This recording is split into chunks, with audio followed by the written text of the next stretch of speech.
You'll never find someone better than me, my ex bragged while cheating. 6 months later, he applied to my company. I was the interviewer. I'm Claire, 28 years old, female, and this is the story of how the man who once swore I'd never find someone better than him ended up across from me in a job interview, 6 months after I caught him cheating.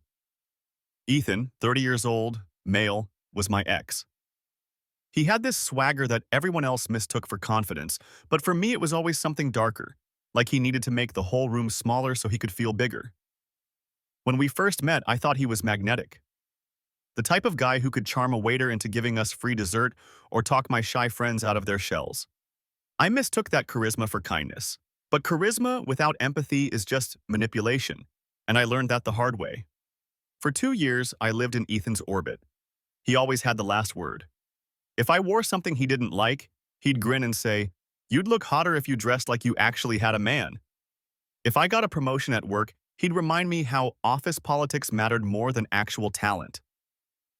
When I once suggested we take a short trip, something simple, like a weekend camping, he laughed and said, "Claire, you really don't think big. Stick with me. I'll show you what real ambition looks like." The irony? His so-called ambition was mostly bragging about future plans while I quietly worked my ass off. The cheating wasn't some big shocking discovery. It was like a slow bleed. His phone face down at dinner. His sudden late nights at the gym when he hated working out. The final crack came one night when I showed up unannounced at his apartment with takeout. He wasn't alone. She wasn't even trying to hide it. Some girl in his shirt smirking at me like I was the intruder. When I confronted him, shaking, he didn't apologize. Didn't even flinch. He just leaned back on the couch and smirked. "Claire, you'll never find someone better than me. This is as good as it gets." That sentence branded itself into me like fire. I remember my hands shaking so hard I dropped the food onto the carpet. I left without another word, packed my stuff over the weekend, and blocked him everywhere. For months, I carried that line around like a stone in my chest. It haunted me at work, in the shower, in the middle of the night. I kept replaying it, asking myself if he was right. If maybe my quiet, hardworking self really wasn't enough. But 6 months later, when HR asked me to sit in on a round of interviews for a new position on my team, I walked into the conference room, and there he was. Ethan. The same smug tilt to his chin, only this time he was holding a portfolio instead of a beer. He didn't see me at first. When his eyes finally locked on mine, I saw it. The crack in his confidence, and in that moment, I knew the universe was handing me something rare. A chance at justice. Ethan froze when he realized who I was. His smile twitched like it was stapled onto his face, and for a moment I swear he looked small. It was the first time I'd ever seen him without that suffocating confidence. "Claire," he said finally, voice pitched low like we were old friends caught in some cosmic coincidence. "Wow, didn't expect to see you here." My chest tightened, but not from nerves, from power. 6 months ago, I had left his apartment shattered, clutching onto his words like proof that I was unlovable. Now, he was the one sitting across the table needing something from me. I didn't answer him right away. I let the silence stretch, deliberately flipping through his resume like I hadn't already read it 5 times.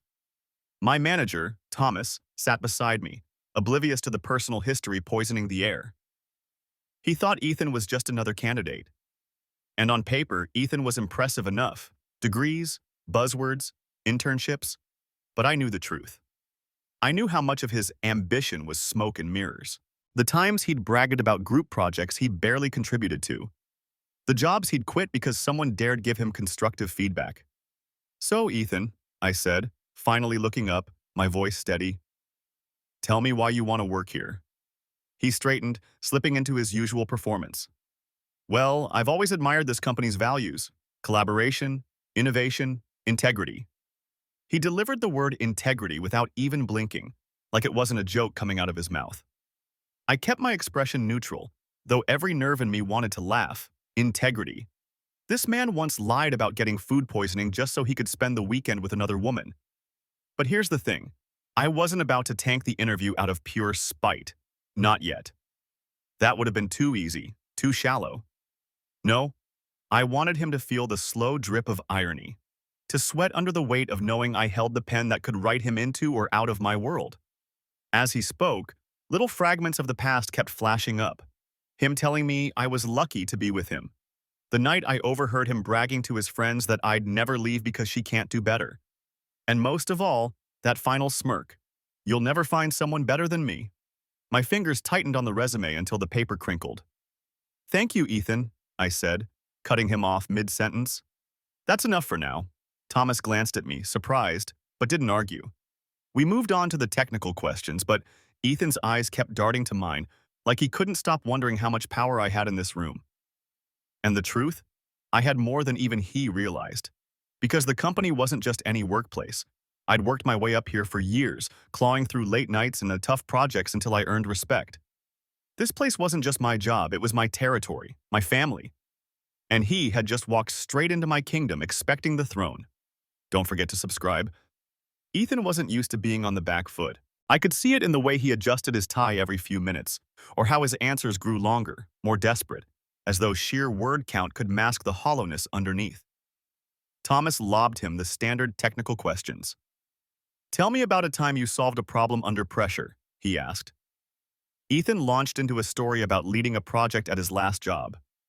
I knew that story because I'd lived through it. The late-night brainstorming sessions he bragged about?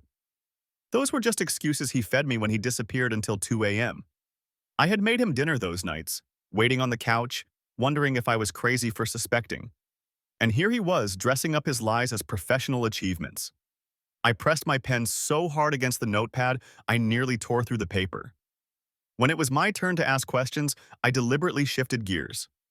Ethan, tell me about a time you had to deal with failure. Something you handled poorly at first, but learned from. It was a simple question, but one I knew would cut straight to his core. Ethan had always been allergic to accountability. Sure enough, he blinked, stalled, and then smirked like we were sharing some private joke. Honestly, Claire, I don't fail often. You know that. The audacity. He actually said you know that in front of my manager, like I was still tethered to his narrative. Thomas glanced between us, puzzled, and I could feel my face heating, not from embarrassment, but from rage. I leaned forward. This isn't about impressing us with perfection. We value humility.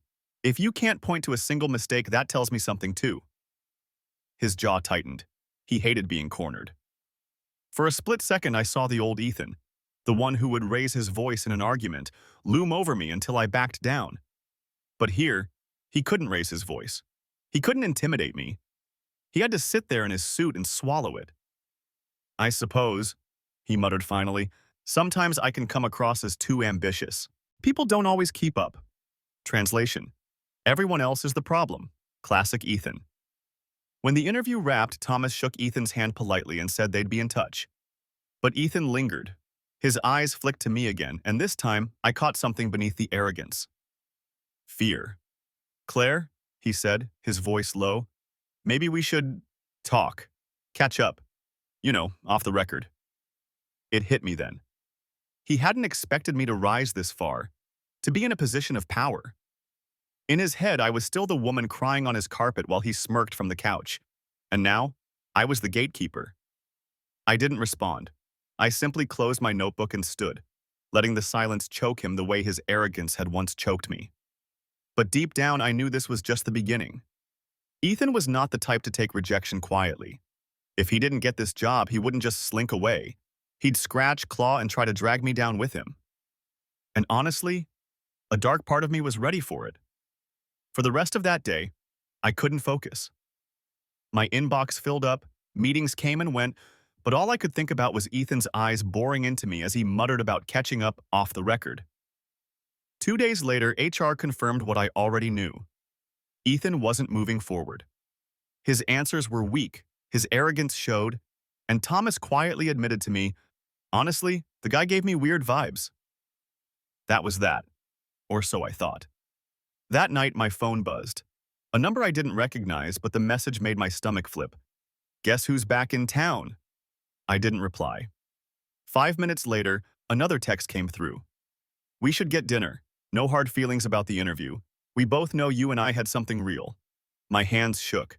How the hell did he even get my number again? I'd blocked him everywhere. I deleted the texts, told myself it was a one-off, but the next day I walked out of work and nearly dropped my keys.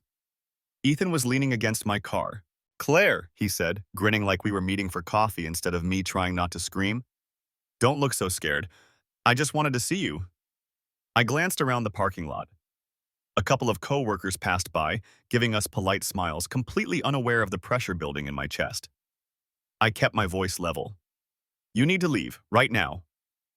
Instead, he took a step closer. His cologne hit me, the same one I used to smell on my pillows when I cried myself to sleep. "I'm not your enemy, Claire. You don't have to act like this. We were good together. You know I can be good for you again." I gripped my car door so tightly my knuckles went white. "Ethan, if you don't move, I'm calling security." That broke him. For the first time, his face twisted, all fake charm stripped away. "Wow, you really think you're better than me now, don't you?" His voice cracked just enough to make my heart pound. "You're not. You're still the same girl who begged me to stay, remember? You'll never do better." Every nerve in me screamed to hit him, scream at him, something. Instead, I slid into my car and slammed the lock button. He stood there for a second, breathing hard before punching the hood with his fist. The sound made me flinch so hard I nearly cried out. Then he stalked off. I sat there shaking, staring at the dent he'd left on my car. That was the moment I realized Ethan wasn't just bruised pride and empty words. He was dangerous. And this wasn't over. Don't forget to subscribe. Update. Wow. I did not expect my first post to blow up like that. I thought maybe a handful of people would read it and shrug, but holy hell. You guys came out swinging. I've spent the last 2 nights scrolling through comments, laughing, crying, and honestly feeling validated in a way I didn't even know I needed. Some of y'all had me howling.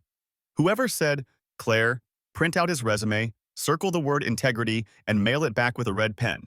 I owe you a drink." And the person who suggested setting his car on fire? Tempting, but I don't look good in orange. But here's the serious part.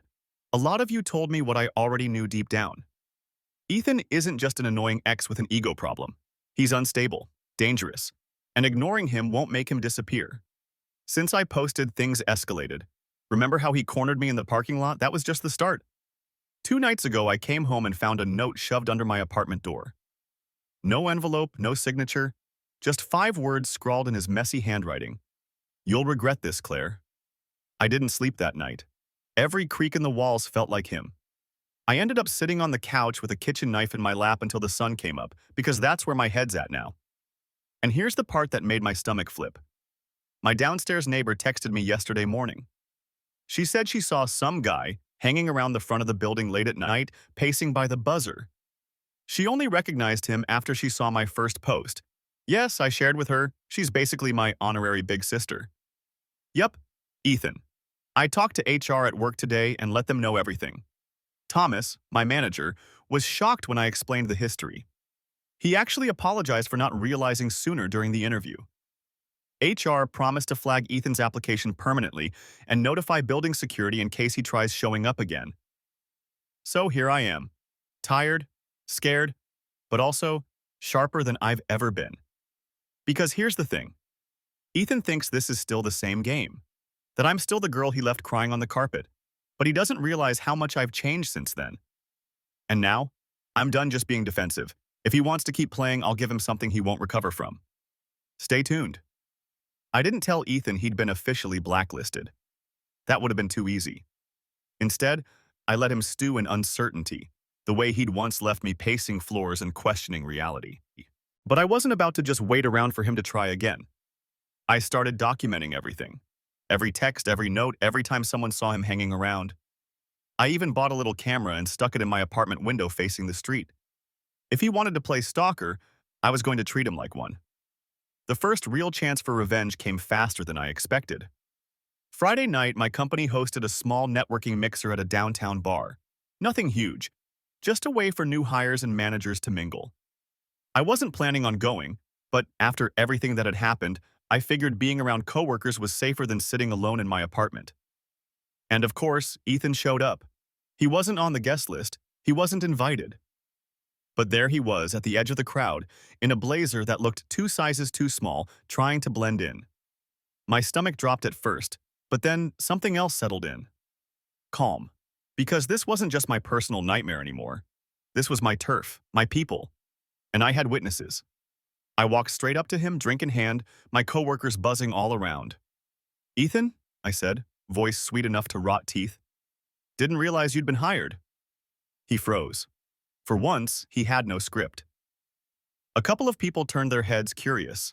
Thomas was just a few feet away, and I knew he'd catch every word if I wanted him to. I, uh, I was just stopping by," Ethan muttered, eyes darting. "Funny," I said, tilting my head. "You don't work here. So what are you doing at a company event?" That caught attention. A hush spread, just enough for Ethan's face to flush deep red.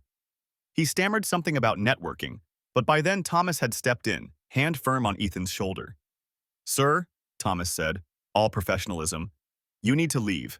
Now." Ethan's mask cracked. He shoved Thomas's hand off, raising his voice. "This is a public place. You can't just kick me out. Claire invited me." Every muscle in my body tightened, but I didn't flinch. "No, Ethan," I said clearly, so the whole group could hear. "I did not." That was it. Security escorted him out, but not before he threw one last look over his shoulder, eyes burning like a cornered animal. And I swear, in that moment I knew he was going to retaliate. He couldn't stand being humiliated, especially in public. But what he didn't realize was that he'd just handed me exactly what I needed: an audience, witnesses, proof. He thought the power dynamic hadn't changed. But I was done playing his victim. It was time to make him regret ever walking into my world again. The night after Ethan was dragged out of the networking mixer, my phone blew up. Unknown numbers, blocked calls, voicemails dripping with venom. "Claire, you think you're better than me now? You think you can embarrass me in front of everyone? You'll pay for this. You'll see." The next morning, I walked out to find my car keyed from bumper to bumper. Deep, jagged lines, like he wanted to carve himself into my life permanently. My neighbor, Mrs. Lopez, said she'd seen some tall guy in a blazer skulking around at midnight, scratching at the hood like an animal. That was it. The line had been crossed. Fear shifted into fury. I filed a police report, attached the texts, the note, the neighbor's statement, but I knew better than to expect instant justice. Restraining orders take time, and Ethan wasn't going to wait politely while the paperwork shuffled. So I decided to accelerate things, on my terms. Here's the part I didn't tell you before. I work in HR analytics, which means I have friends in compliance, recruitment, and background checks. All above board, all legal, but with access to the kind of information Ethan never wanted exposed. I pulled a few strings, nothing illegal, just asking the right people the right questions. And what do you know? Ethan's spotless resume was more airbrushed than a perfume ad. His management role at his last company? He'd been terminated. Not laid off, not resigned, terminated. For hostile conduct toward female colleagues. The bastard hadn't changed. He'd just gotten better at hiding it. That weekend, I printed everything I had. Police reports, screenshots, the termination notice. I slid it into a neat little folder and labeled it in bold black marker. "For your safety." Then I waited. Sure enough, Ethan couldn't resist one last attempt at control. Sunday night, as I was coming back from the grocery store, he was waiting at the entrance to my building.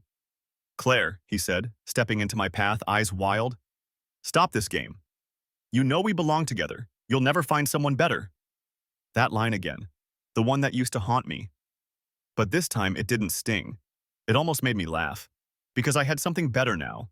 The truth, weaponized. I held the folder out and shoved it into his chest. "You're right, Ethan. I'll never find someone better than you because you're the bottom of the barrel." He opened it right there under the streetlight, flipping through page after page. His face went from smug to pale to red in seconds. "You," his voice cracked. He crushed the papers in his fist, veins bulging at his temples. "You think you can ruin me?" "Not think," I said calmly. "No." That's when he lost it. He screamed, actually screamed, in the middle of the street. Kicked over a trash bin, sent bottles clattering across the pavement. A couple of neighbors came out onto their balconies, phones already up. And me? I just walked past him, straight into my building, heart pounding but steady. Because for the first time, Ethan wasn't the one controlling the narrative. I was. And the best part? His unraveling wasn't just mine to see anymore. Everyone had seen it. Update 2. Well, I wasn't planning on coming back this soon, but things have gone completely off the rails and y'all deserve an update. First off, I've read so many of your comments from the last post, and I'm honestly floored. Some of you made me laugh until I cried. Whoever said Ethan peaked in high school and never came down? Accurate. Some of you scared me with how intense your revenge suggestions were. No, I'm not boiling rabbits on his porch, though the mental image was wild. But the overwhelming theme was clear.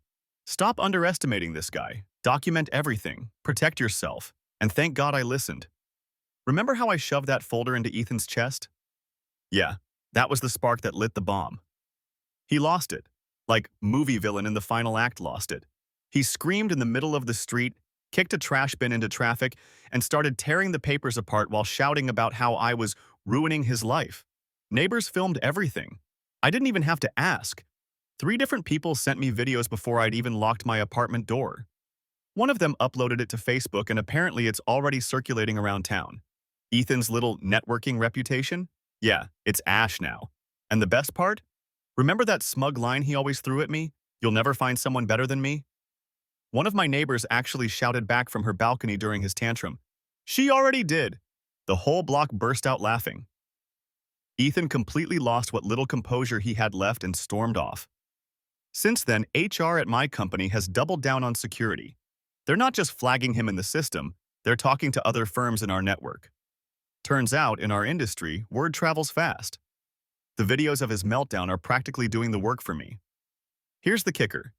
He sent me one last text at 3 a.m. last night. Just 5 words.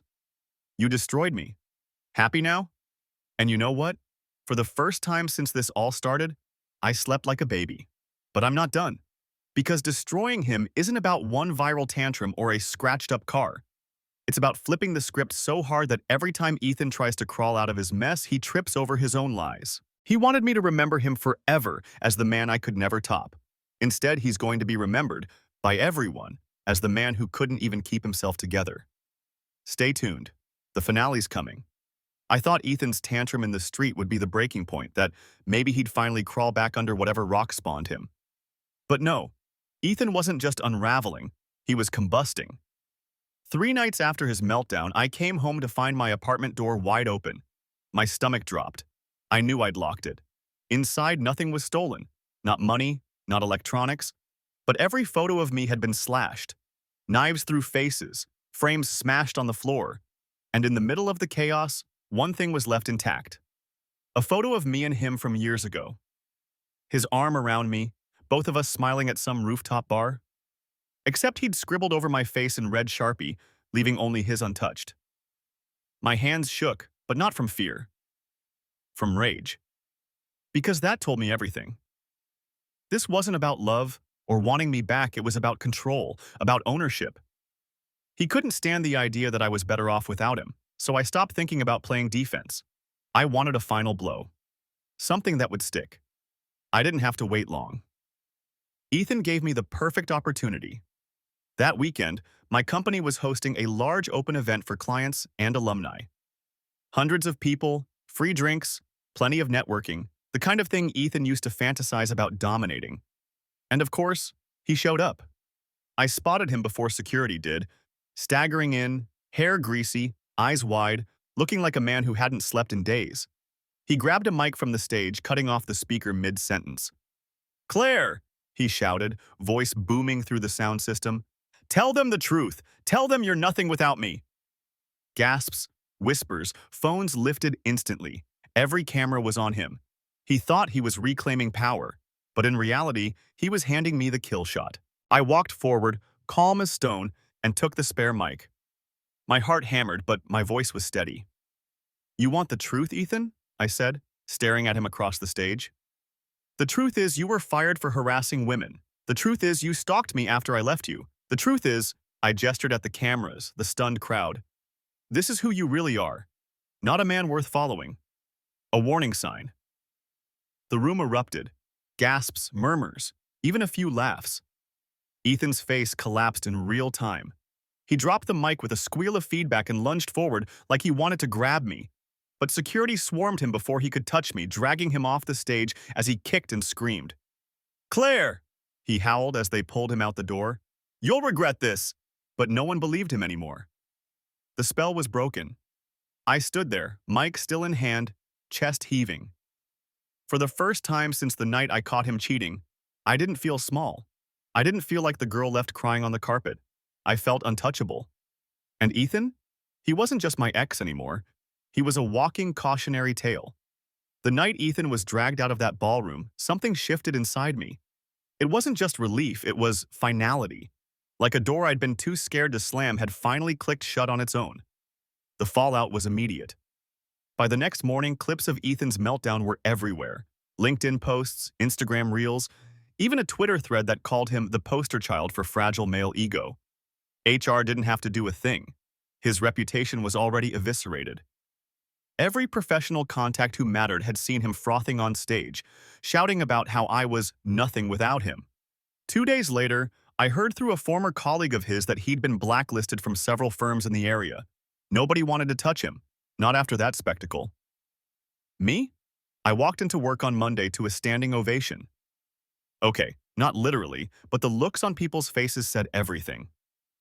Respect. Solidarity. A few even patted my shoulder in the hallway, whispering things like, "Good for you, Claire."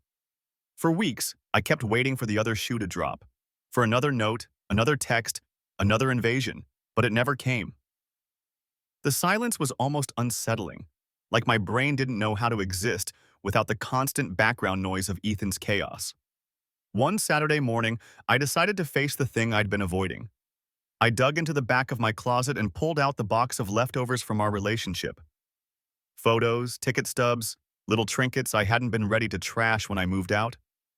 On top was the photo he'd left unslashed in my apartment, the one with my face scribbled out. I stared at it for a long time. Then, without ceremony, I took a lighter and burned it on my balcony. Watched the paper curl, the ink bubble, the smirk on his face dissolve into ash. That was my closure. Not the police reports, not the public meltdown, not even the countless, "Claire, you're a queen" DMs I got after sharing my story. It was me, alone on my balcony, watching that last piece of him disappear. Ethan once told me I'd never find someone better than him. He said it like a curse, like he wanted the words to stick in my bones. But standing there with smoke in my hair and ash at my feet, I realized the truth. I didn't need to find someone better. I just needed to be better to myself. And that's exactly what I did.